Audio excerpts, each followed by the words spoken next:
আৰু এই মুহূৰ্তত পোনপটীয়াকৈ গৈছো অখিল গগৈৰ সংবাদমেলৰ মাজলৈ। যিটো দলৰ সভাপতিজন নিজে এজন ক্ৰিমিনেল, যিটো দলৰ প্ৰাইম মিনিষ্টাৰজন নিজে এজন ক্ৰিমিনেল, সেই দলটোত হৰেণ সিং বে, হিমন্ত বিশ্বৰ নিচিনা চাৰেণ্ডাৰ নকৰা আলফা, হিমন্ত বিশ্বতো চাৰেণ্ডাৰ নকৰা আলফা নহয়, ভাস্কৰ শৰ্মাৰ নিচিনা চালফা, এনেকুৱা ধৰণৰ যিবিলাক মানে গোবৰ জাবৰ আছে আৰু যিবিলাক গোবৰ জাবৰ নহয় ঘোঁৰা গোবৰ যিবিলাক আছে, সেইবিলাকতো সেই দলততো সন্মান পাবই লাগিব ন। সেই দলৰ মানুহবিলাক তেনেকুৱাকৈ কেণ্ডিডেট দিব, কাৰণ এইটো দল এটা ভ্ৰষ্টাচাৰী, দগাবাজ, ডকাইতৰ দল এটা বিজেপি দলটো। গতিকে তাততো হৰেণ সিং বে বা এনেকুৱা হিমন্ত বিশ্ব শৰ্মা, ভাস্কৰ, এনেকুৱা ধৰণৰ মানুহবিলাকক কেণ্ডিডেচাৰ দিবই লাগিব, নহ'লেতো তেওঁলোকৰ গৰিমাই নাথাকিব নিজৰ দলত।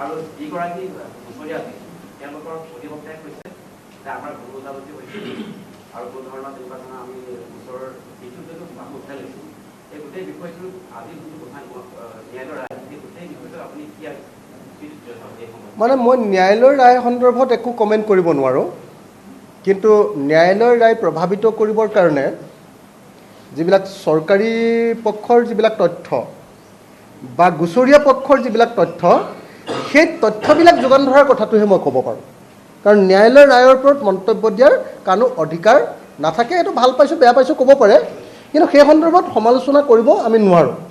গতিকে ন্যায়ালয়ৰ সন্দৰ্ভত একো নকওঁ, কিন্তু মই ভাবোঁ যে ৰাজেন গোহাঁইৰ কাহিনীটো হয়, সকলোৱে জানে। অকল ৰাজেন গোহাঁই নহয়, ৰাজেন গোহাঁই আৰু এই যে কি কয় কাৰ্বি স্বায়ত্তশাসিত পৰিষদৰ CM তুলিৰাম ৰংহাং, এই দুইজন মানুহে যে এই কেলেংকাৰীত যৌন কেলেংকাৰীত জড়িত হৈছিলে, এই কথাটো সকলোৱে জানে। বিজেপিৰ তুলিৰাম ৰংহাং আৰু বিজেপিৰ আপোনাৰ ৰাজেন গোহাঁই, এই দুইজন মানুহে যৌন কেলেংকাৰীত জড়িত হোৱাৰ কথাটো সকলোৱে জানে। কিন্তু দুৰ্ভাগ্যৰ কথা, এই দুইটা কেলেংকাৰী এতিয়া ৰাজনীতিৰ একোটা হাতিয়াৰ।